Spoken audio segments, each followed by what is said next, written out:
So, I shared on Facebook last week, I said, what was I thinking when I agreed to do a workshop for focus on this topic? And my comment on Facebook really wasn't about, why did I make this commitment because I have lots of things to do, which is true. It was literally, what was I thinking when I wrote this proposal, because I have to really work my head around what was contained within this idea that I took and I crafted as a paragraph and I sent in to the people responsible for focusing and said this was good to do. Because I really had been away from it for long enough to say, what exactly prompted this? And I will tell you, since he's in the room, one of the things that prompted this was a call from Dr. Kunzelman, who, having read something I had written, called me and left a voicemail from God, actually, and said, are you going to do something for Focus? Because here's what I think. And he read me a paragraph from what I had written and said, that's what you should talk about. So that's what I'm talking about. So it took me a while to figure out what that was that so moved my friend Tom that he would do such a thing. And I could try to get my head around what it is I've been trying to speak to, and things I've been reflecting on and things I've been reading for a while. So much like what Dr. Smith did last night and today, this is a work in progress, and I'm trying to lay out some broad principles and some categories that kind of point some general directions I think are fruitful to look. Unlike Dr. Smith, I will not have quite as many words on my PowerPoint slides. I've never seen that many words on a PowerPoint slide. So, my theme is on the central role of Imago Dei in addressing racial injustice. And if you haven't taken Latin lately, this means the image of God. Right? So my principle is that there's something about understanding the nature of the image of God and how that image is expressed that I think could be very fruitful for us in terms of understanding a number of dynamics of kind of what happens and things we struggle with sociologically. So part of this was prompted by what has been a great deal of focus of our national attention over the last 6 months, officially 6 months and 10 days. It's been 6 months and 10 days. If we start here at the top, that's Michael Brown and Officer Darren Wilson in Ferguson, Missouri. Regardless of how you think about the circumstances of what specifically happened in that event, it prompted a conversation about the fact that something went on here, and it told us something about the nature of society. The others, that's Eric Gardner from Staten Island, New York. Who is the man who was selling the cigarettes who wound up dying because of the chokehold that was put on him.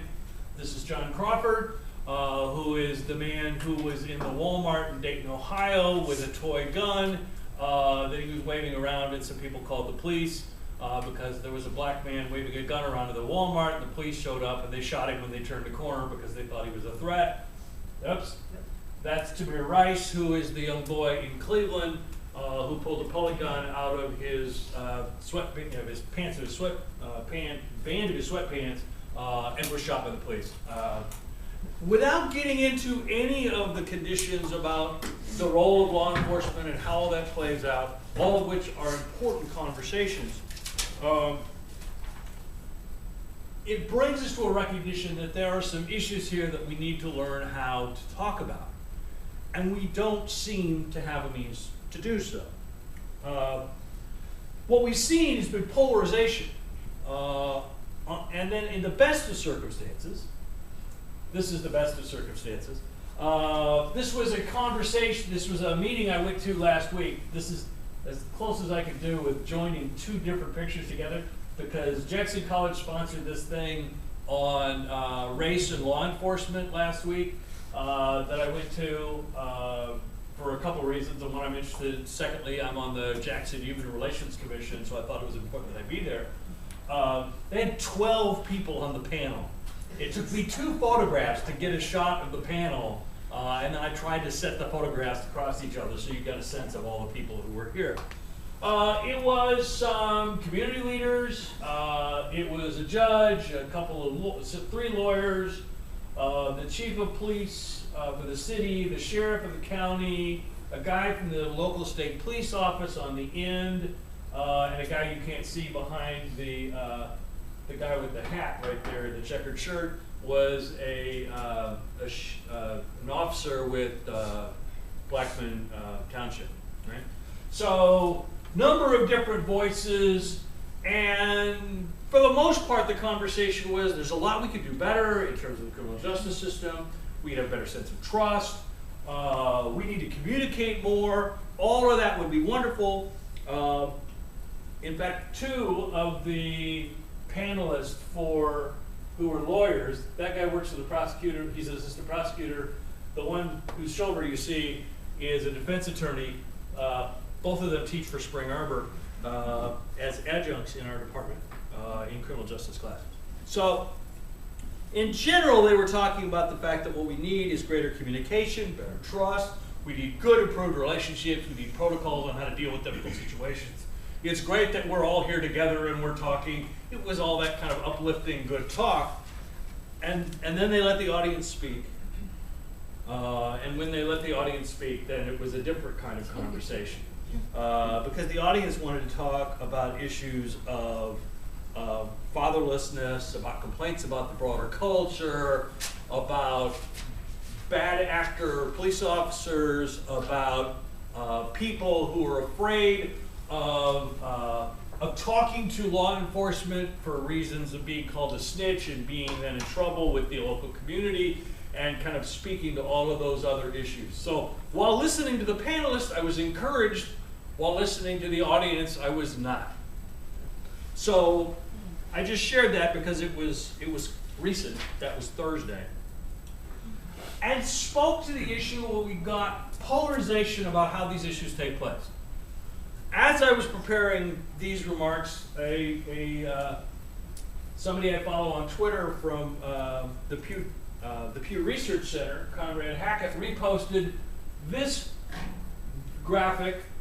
I teach statistics, so I like numbers. These pair of charts, this top half is the number of minutes Ferguson was featured on cable news networks from the August the 9th, the day of the incident, through the balance of that week. And so you can see that by the second day, we were all the way up in the 3 cable networks measured to 27 minutes. By that time, if you look at the Twitter traffic, at what was happening in social media, we had already by Monday reached 1 million tweets about issues in Ferguson. So 1 million tweets compared to 27 minutes of coverage over issues of Michael Brown. By the time Ferguson, by the end of the week, the Twitter count was approaching 8 million if you add all those numbers together. Now, that could be 8 people tweeting 1 million times a piece, because, I teach statistics and research stuff. I recognize that's a theoretical possibility. It's not likely. And what I have seen in following social media over the intervening 6 months has been pretty much a division of my social media groups on how they're dealing with these situations.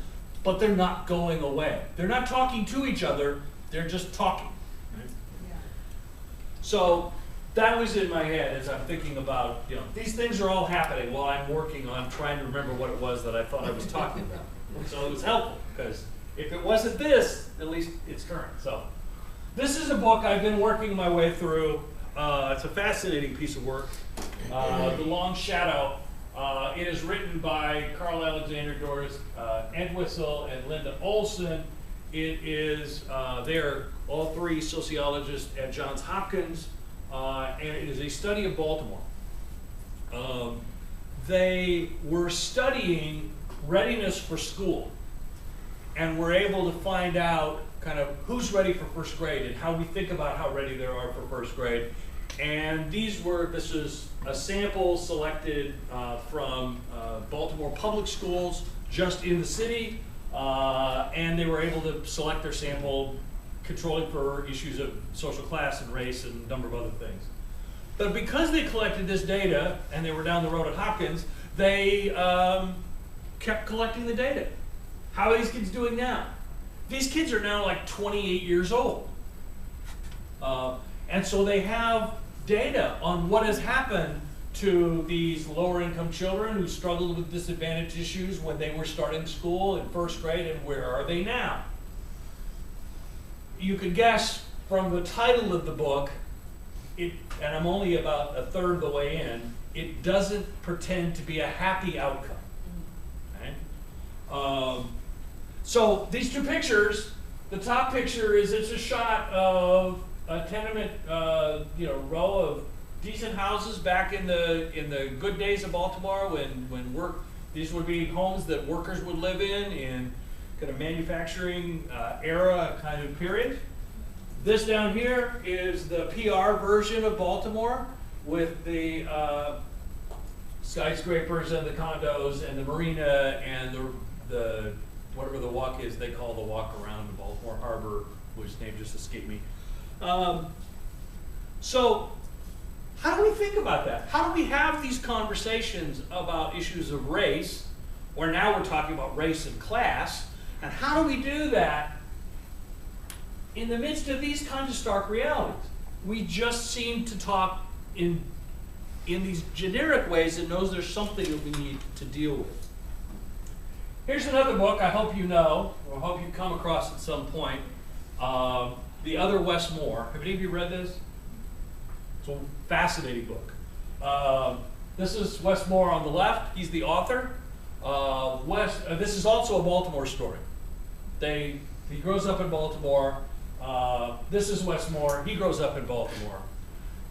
The story begins that this Wes Moore, who has been all over the media,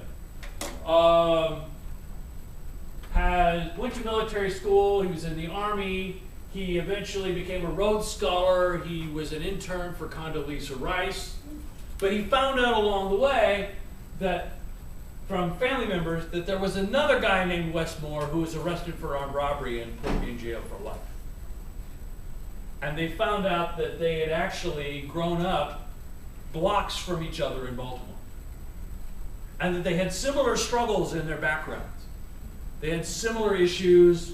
There's a period of time in his teens when the author, Wes Moore, is hanging out on the street corner. He's hanging with the wrong bunch of guys. He's not really running drugs or anything right now, but that would be the next kind of step that he would do. And an aunt gets a hold of him and says, you can't stay like this, moves him into her place, and shortly thereafter she arranges for him to go to military school, and he has to do the adjustment to military school, and all these other things happen. Right? It's still worth reading, even though I gave you the basic plot. Okay? This Wes Moore has similar family disruptions to the one on the left, but he's got a half-brother who's in trouble with the law frequently. He's involved in kind of a little more violence than the other kid. But he seems to be getting his life together, and after making some errors, things look like they're going to play out and things are going to be positive. And then the job training program he was working through kind of cut its funding, or he lost his transportation, or some combination of events, and all of a sudden this path he was on no longer continues. He goes back to hanging out with his brother, and his brother is the one who's actually coordinating the armed robbery, and he's along for the ride, and he gets convicted and goes to jail. Right? So the point that the author tells is that it wouldn't take much of a change in inflection points at a couple of critical pieces for them to have switched places. And that might be a little strong to switch places, because there's some innate gifts in the guy who goes on to be a Rhodes Scholar. But certainly they could have switched places in terms of, it's fair to say this one could easily have been in jail. This one might not have easily been working for Condoleezza Rice. I don't want to overplay the switching. But it tells us something. There's something there that ought to trouble us, that ought to concern us. that we ought to wrestle with. Whether one goes as far as Christian Smith in terms of pursuing a philosophy of personalism, I'm not prepared to go all that way. I get where he's going. I'm not prepared to go quite as far as he goes. But I'm still wrestling with the fact that there's something about this reality that should trouble us. It should not allow us to feel comfortable about this issue. So I'm worrying about what it is I'm going to talk about today and how I'm going to combine all these various ideas for this workshop. And last Thursday, the big news around was that the Equal Justice Initiative released an important historic report. It was covered all over the New York Times and a number of other places that documented the fact that there were way more lynchings than we thought there were as they looked at the historic record, and found out that there were 3,959 lynchings between 1874, the end of Reconstruction, beginning of Reconstruction. Mark, where is 1874? What's that? 1874, is that the beginning of Reconstruction? Nearing the end. Nearing the end. Okay, we'll call it the end of Reconstruction, and 1950, which is just before major civil rights moves in terms of Brown v. Board happens in 54. So, it's that window, but this is a window after the, after some major social changes in society with regard to race. There were nearly 4,000 people lynched. And this picture, it was the least gruesome of the various pictures that they had in the summary of the report, has a bunch of happy, I don't know that they're church-going people, although it's in Texas, so it's a good bet. And they're wearing ties that, they look like good, normal people, right? And you get the guy's feet. If you do the math, 3,959 lynchings between 1874 and 1950, you divide 3,959, because I'm a math person, 3,959 by 76, and miraculously you get 52, which means it's the equivalent of one lynching a week for 76 years. How can smiling church-going folks participate in such atrocities? Now, it's not just us, Southerners, it's not just America during this time period. Yesterday, this showed up on my news feeds.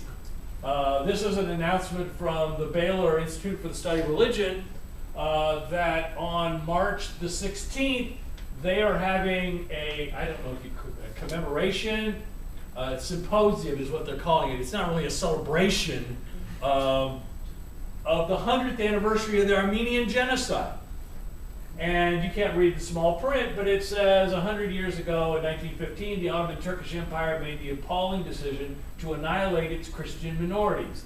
They chiefly targeted the Armenians, but also attacked other ancient communities such as the Assyrians and the Maronites. The carnage that began in spring of 15 and reached its height during that year claimed some 1.5 million dead.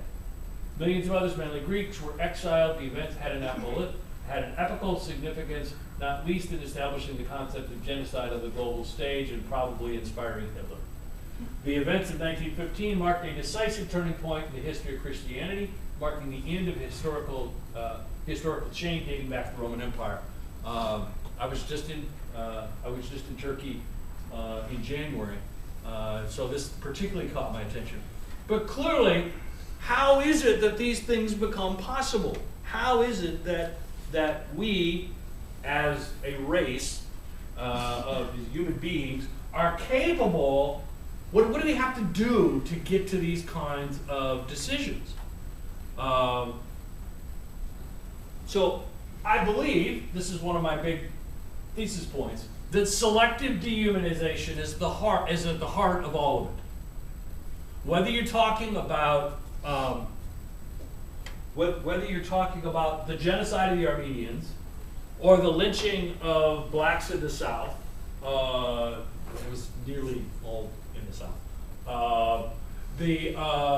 You're talking about the vast amounts of residential segregation in major American cities, and the kind of abandonment of certain parts of the population, or even the issues about how it is that we understand the relationship between an African American community in a lower income, high crime area and the police officers at that time, and their lack of relationship. Their lack of relationship speaks to this sense of dehumanization. That somehow we see people as categories, we see people as means to ends, we see people as representative of some other kind of issue. Sociologically, and I'm not going to unpack this, but it's part really related to what Dr. Constable saw that got my attention. I am a fan of the theories of Sir Anthony Giddens, a British sociologist who has developed a theory of structuration.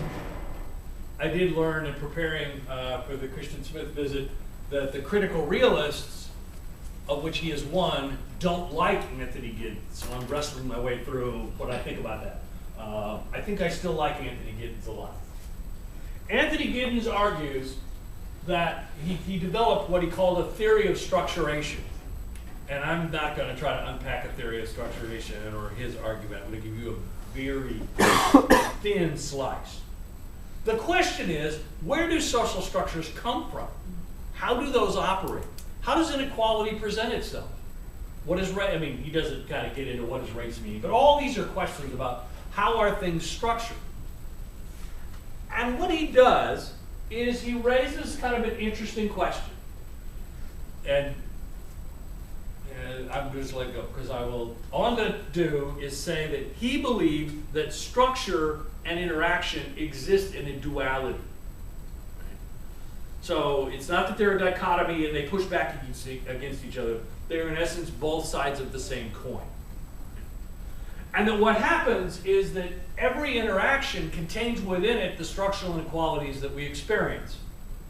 And those get primarily mediated by language, and the language we use, and the stories we tell, and the way we relate to each other, in some fashion recreate the structural inequalities that are present that they're coming to understand. So you can't understand the language without the structure, but the language also is feeding the structure, and so the problem is there's no direct causal link, and that's what the critical realists don't like. They want a causal, they want this one does that one, and he says no, it's all mushed up there together, and they don't like it mushed up. They want to pull it apart. I happen to think it's mushed up. And I think this is really important to understand the way that these things bounce off each other, which is the meaning I was trying to capture with the beauty salon picture. As a kid, I remember going to the barber and just the whole experience of sitting there in the hall of mirrors and mirrors and mirrors and mirrors that regress infinitely backwards. It's kind of fractals for a long time. Kind of speaks to this, well, wait, which was first? Which image was the first image? And this is kind of where we're looking. So as I'm looking through the lens of Anthony Giddens, I'm thinking about how it is that we approach these issues of inequality. And today I'm particularly focused on racial inequality, but I could make the same argument with regard to structure, to social class inequality or gender inequality or other kinds of groupings. Right? So that's where I'm after that. That leads me to this. It says if we are to change the conditions, we have to change the discourse. If our mode of discourse is, as Giddens argues, if our mode of discourse is reproductive of the structural conditions and also reinforcing of the structural conditions, then part of the solution to changing the structural conditions is to change the discourse, to change the way we think and talk and interact. So, I've been wrestling for some time. I mean, I've been reading Giddens for a while, and I was working through these issues of racial inequality. I went back and, again, thanking Tom Kunzelman, I went back and looked at some of the stuff I had been writing that Tom had seen to figure out what it was that had triggered that and where it looked. And I was struggling with exactly these questions. But recently, in the last month, I came across this book. I don't know if you know Andy Crouch, who is an editor. He's a big time, I forget his official title. He's a big time editor with Christianity Today. He's the author of Culture Making, if any of you have ever come across that book. But he goes through and he talks about, the title of the book is Playing God. He says, redeeming the gift of power. And I could do a workshop on Crouch and the nature of power and how he has, in fact, attempted to redeem the idea of power. But at the center of this conversation, he says, has to be Genesis 1, particularly the end of Genesis 1, at the creation of human beings. Where after everything else has been created, they're supposed to go and team and just do what animals do. He says, now we will make humans, and they will be like us. We will let them rule the fish, the birds, and all the living creatures. So God created humans to be like himself. He made men and women.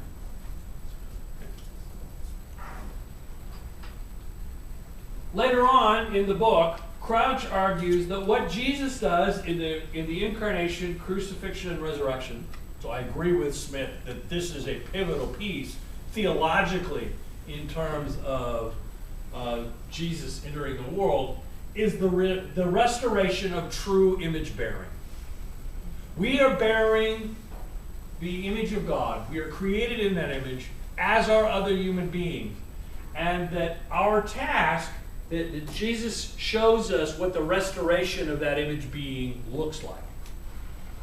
He says image bearing, and you see I pulled these quotes because they were useful to me and not because they were in chronological order where they actually happened. But he says image bearing is for flourishing. I would, again, agree. While I don't fully agree with Christian Smith, I would agree a little bit with Christian Smith. We're ending up the same spot. The point here is about flourishing. The image bearers do not exist for their own flourishing alone, but to bring the whole creation to its fulfillment. So the notion of pursuing the image of God is not about me alone pursuing the image of God or exhibiting the image of God, but seeing that what I'm doing is recognizing and developing that image bearing in all.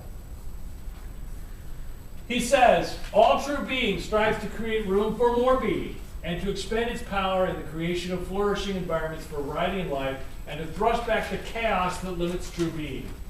In doing so, it creates other bodies and invites them into mutual creation, intending the world, building relationships where there have been none. Thus, they then cooperate together in creating more power for more creation, and the process goes on. Right there in the middle, he's talking about, having children. But I think he's got I think there's a bigger concept there about the fact that really the argument is all about how it is that we are trying to reflect and nurture the image of God. And as we do that, that we are in fact trying to see that spread in relationships where there have been none, and that collectively we create more power and more opportunity for image bearing and more opportunity for flourishing than there had ever been before. And that's what Crouch says is the argument. In this slide, you see that he actually kind of says the same kind of thing that Giddens is saying. This is a passage where he's been talking about children in India who are labor slaves, who have been sold by their families, and what their families. I just want to highlight, my key pieces are in blue again. And in every social interaction, they, the children, are increasingly reminded of their marginal and scorned status. They stop looking their neighbors in the eye. They carry all too visible marks of shame. All the more so for their child. Oh, that was the parents. Sorry, the they was their parents. All the more so for their child who becomes a cog in another person's money-making machine and the object of another's whims, separated from the family that gave her a name and an identity. Who in this village believes that the child or the parents are of infinite worth, the very good subjects of their Creator's delight, and the agents of God's abundance in the world? The image of God in them is effaced, distorted, if not erased. This is exactly what Giddens was saying, that in the daily interactions, some people wind up having the image of God within them denied. And so what we need to do is to figure out how we recapture that. Another book I recently read kind of speaks to the lynching and genocide question, and maybe even to the issue about the West Moors and how we think about the city of Baltimore. He had in this book, Farewell to Mars, which is actually not about the planet, it's about the god of war. It's a story about kind of empire and pacifism and other kinds of things. It's a decent book. But this passage in particular caught my attention. He says, violence cannot tolerate the presence of one who owes it nothing. And I would extend that to say not just violence, but I would say injustice. Okay? Cannot tolerate the presence of one who owes it nothing. It's why everyone in a stoning, he's writing around the John 8 passage on the woman caught in adultery. It's why everyone in a stoning needs to throw a stone. If someone in a stoning doesn't participate, they are in danger of becoming the next victim. For the illusion of innocence to work, everyone must participate in the collective murder. The one who won't throw a rock becomes a prophet, shining light on the evil of stoning. The community must then repent or stone the prophet. So it doesn't mean that it's always going to be good to come out. So, let me see if my movie thing hasn't turned off on me.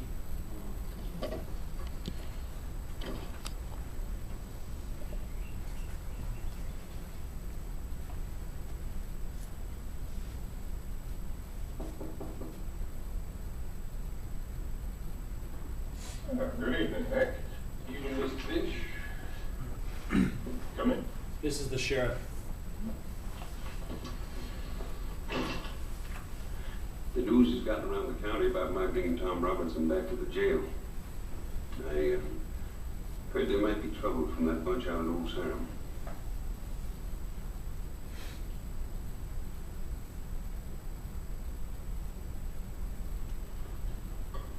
Cal, if I need you to stay here tonight, can you do it?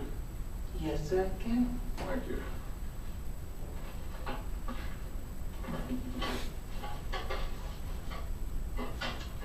I think you better count on staying.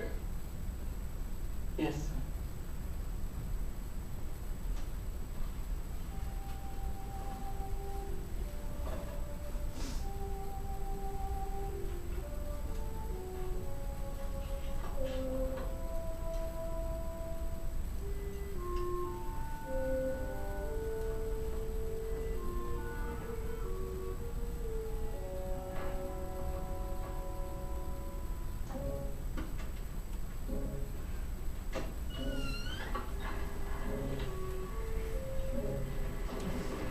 What's going on? Shh, relax, sweet. What's going on? Shh.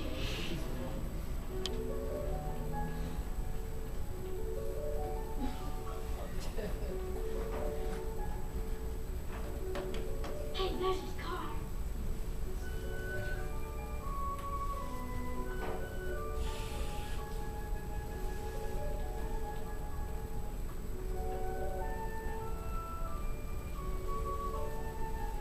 Say, there he is, over there. No, Scout, don't go to him. He might not like it. I just wanted to see where he was and what he was up to. He's all right. Let's go back home. Come on.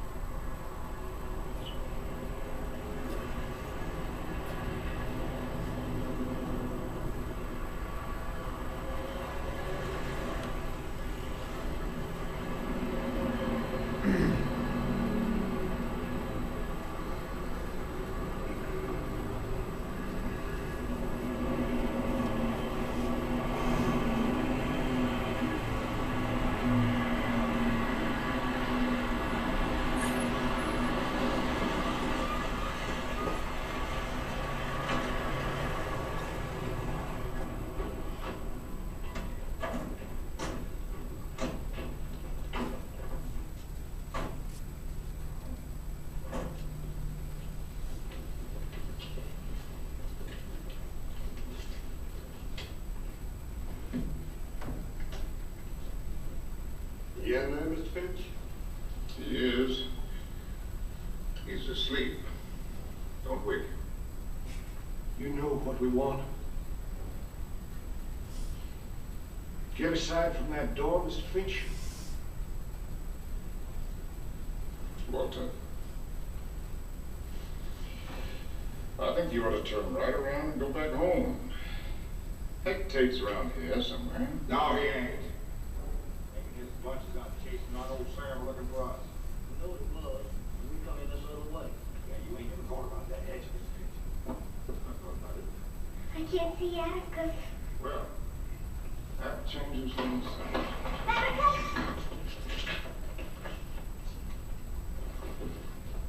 Hey, Atticus. Jim, go home and take Stark and Dill home with you. Son, I said go home. No, sir. I'll send him home. Don't touch him! Let him go! Let him go! I know this now. Ain't nobody gonna do Jim that way. Now you get him out of here, Mr. Finch. Jim, I want you to please leave. No, sir. Jim? I tell you, I ain't going. Hey, Mr. Cunningham. I said, hey, Mr. Cunningham. How's your lieutenant getting along? Don't you remember me, Mr. Cunningham? I'm G. Louise Finch. You brought us some hickory nuts one early morning, remember? We had a talk. I went and got my daddy to come out and thank you. I go to school with your boy. I go to school with Walter. He's a nice boy. Tell him pay for me, won't you?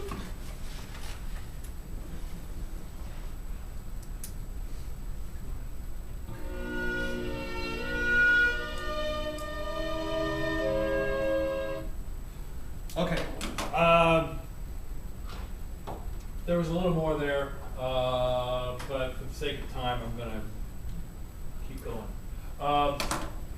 By the way, there's some great social psychology about the engagement of collective behavior and what happens when you personalize somebody that happens there in that interaction. The other thing that I noticed in light of my focus on language, do you notice that what he says in there is that you know what we're here for? He does not say what he's here for, because that would name it. That would, I mean, they acknowledge it, but they don't move on. Andy Crouch says, the work of justice is to restore the conditions that make image bearing possible.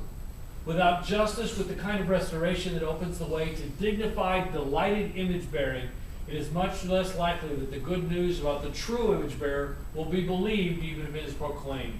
And even if Adam's and Eve's children have heard and believed the story of restored image bearing, without the work of justice, they will not be able to participate in it. They will be prevented from the dominion and tending of the world they were made for, and the world and their fellow image bearers will continue to groan under exploitation and diminishment, defying the will of God for his own creation. It's a fabulous book. I highly, highly recommend it.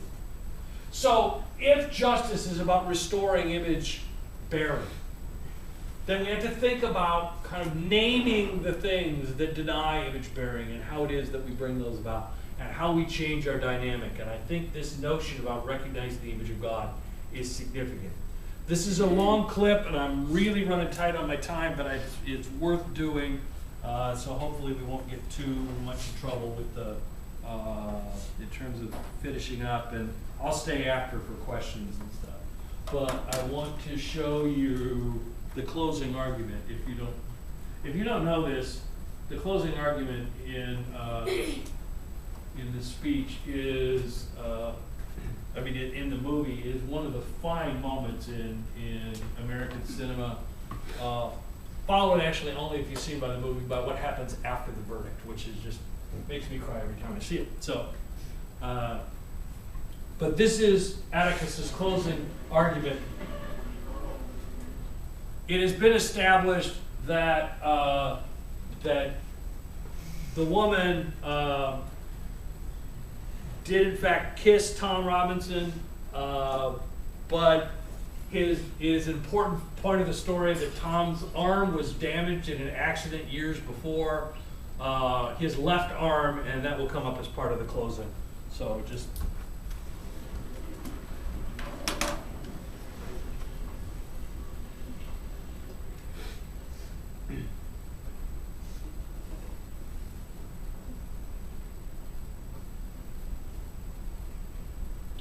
To begin with, this case should never have come to trial. The state has not produced one iota of medical evidence that the crime Tom Robinson is charged with ever took place. It has relied instead upon the testimony of two witnesses, whose evidence has not only been called into serious question on cross-examination, but has been flatly contradicted by the defendant.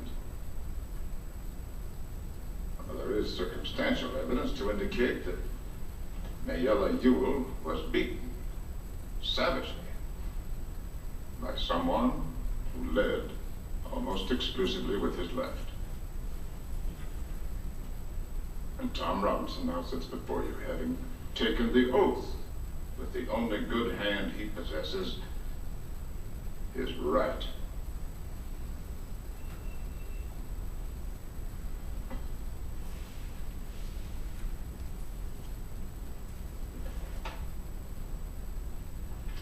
I have nothing but pity in my heart for the chief witness for the state. She is the victim of cruel poverty and ignorance. But my pity does not extend so far as to her putting a man's life at stake, which she has done in an effort to get rid of her own guilt. Oh, I say guilt, gentlemen, because it was guilt that motivated her. She's committed no crime. She has merely broken a rigid and time-honored code of our society. A code so severe that whoever breaks it is hounded from our midst, is unfit to live with. She must destroy the evidence of her offense. But what was the evidence of her offense? Tom Robinson, a human being. She must put Tom Robinson away from her. Tom Robinson was to her a daily reminder of what she did. Now, what did she do? She tempted a Negro. She was white, and she tempted a Negro. She did something that in our society is unspeakable. She kissed a black man, not an old uncle, but a strong, young Negro man. No code mattered to her before she broke it, but it came crashing down on her afterwards.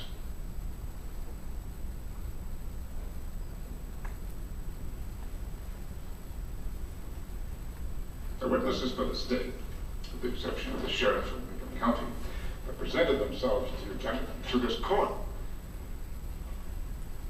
in the cynical confidence that their testimony would not be doubted. Confident that you gentlemen would go along with them on the assumption, the evil assumption, that all Negroes lie, all Negroes are basically immoral beings, all Negro men are not to be trusted around our women. An assumption that one associates with minds of their caliber, and which is in itself, gentlemen, a lie. Much I do not need to point out to you.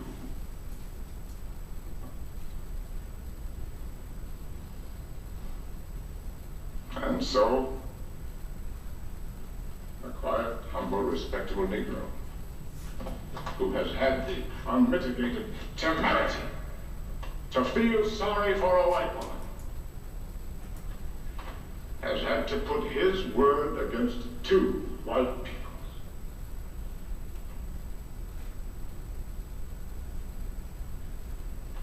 The defendant is not guilty, but somebody in this courtroom is.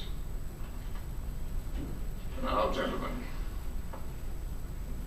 in this country, our courts are the great levelers. In our courts, all men are created equal. I'm no idealist to believe firmly in the integrity of our courts and our jury system. That's no ideal to me. That is a living, working reality.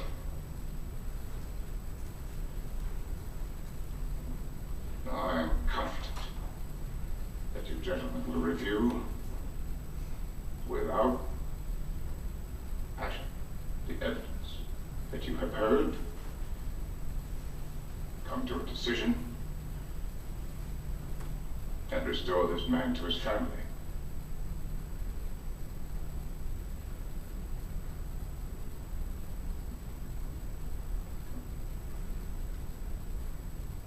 In the name of God,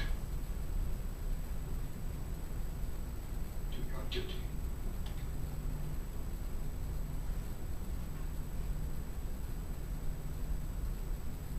In the name of God, believe. Tom Robertson.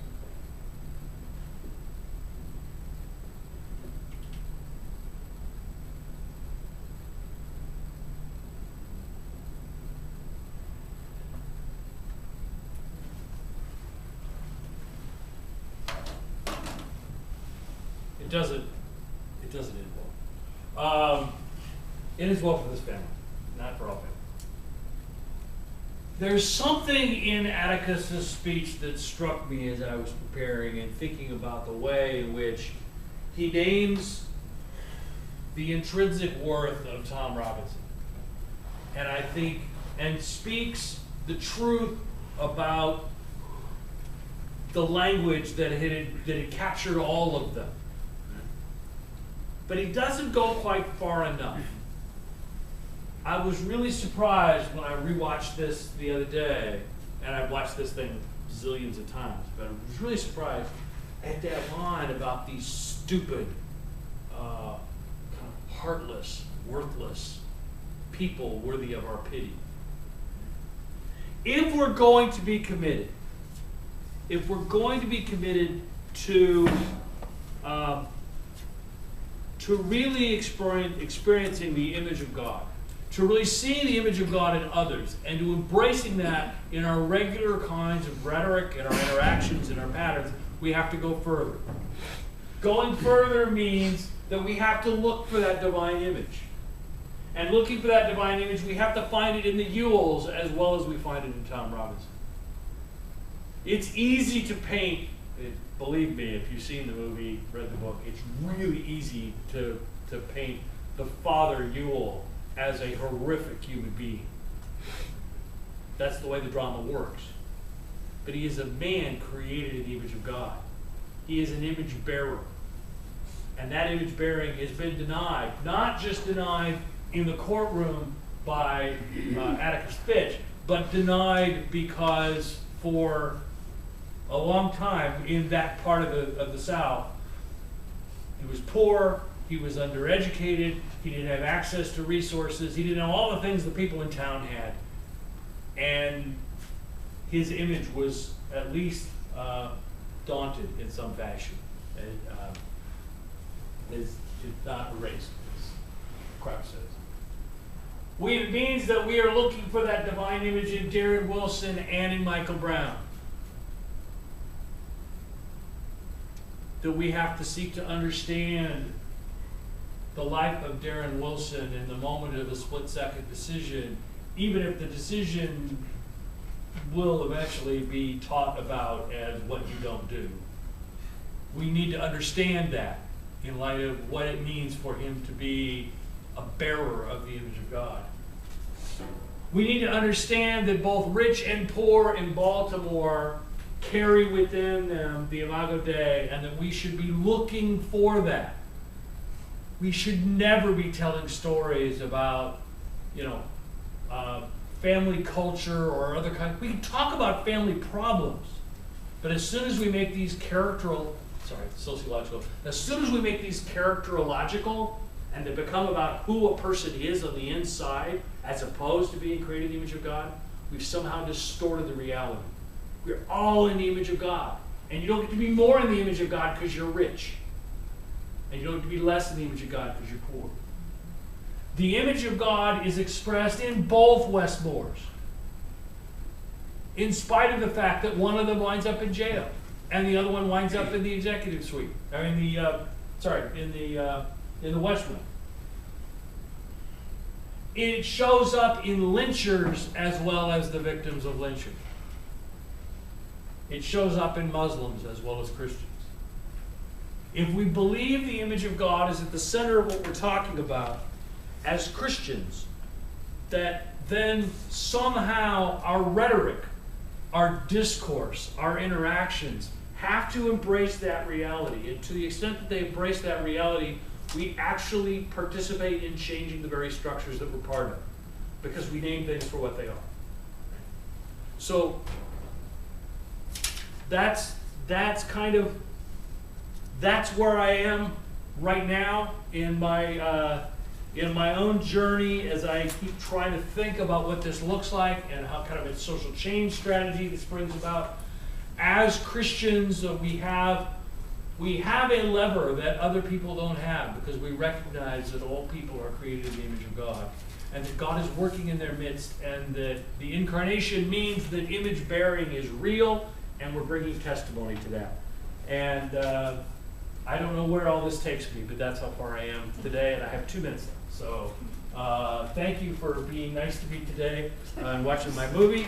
And I look forward to questions and comments. I can take like 1 or 2 right now, and then I will hang around for a few minutes. So does anybody have a question or a speech? Or we probably don't have time for speeches, so we'll stay with questions. Anybody want to say anything? Dr. Rupert? After all of this, what is your one recommendation to amending our conversations? Actually engaging the other person as a real person endowed with the image of God, and seeking, as they best understand it in their context, to be trying to live that out. Even if they don't claim God. That's one of the dynamics of it. One, being created in the image of God is not dependent upon one's acknowledgement of God. But it is incumbent upon us to be looking for that spark in everybody in the conversations we have. Yeah? You talked about how we should tell stories about like family culture and whatever. Can you kind of like make that a little more concrete? Like what How we an example look like? I missed the first part of the first phrase of that. I want to make sure I heard it right. I said, because that always scares me when somebody starts with "I said," because it might be anything. But go ahead. Not Try it again. telling stories about family culture or family structure or something like that. Okay. I probably didn't use the word story. Means something very particular to me. So we shouldn't be laying blame on family culture. Okay? We shouldn't be talking, for example, about, boy, I can do another hour on this. There was a book a number of years ago called Breaking Apart by Charles Murray. And Murray argues that, see, rich people get ahead in society because they have networks and connections and opportunities. Poor people get left behind because they have bad cultures. Really upset. Still upsets me. Because you can't make those two arguments. You could argue these people got ahead because they had good cultures and these people had bad cultures. You could argue these people had opportunities, these people didn't have opportunities. I favor the second one. But to use different ground rules justifies the inequality that exists. Makes it legitimizes it. It makes it so that we come to expect that, and in the process, that story, which is a false story, winds up denying the image of God present in those people who live in that neighborhood. We could talk a long time. There's a lot I would want to unpack. I'm not happy with that answer, but I was trying to keep it short. Anybody else? Okay, thank you. Please.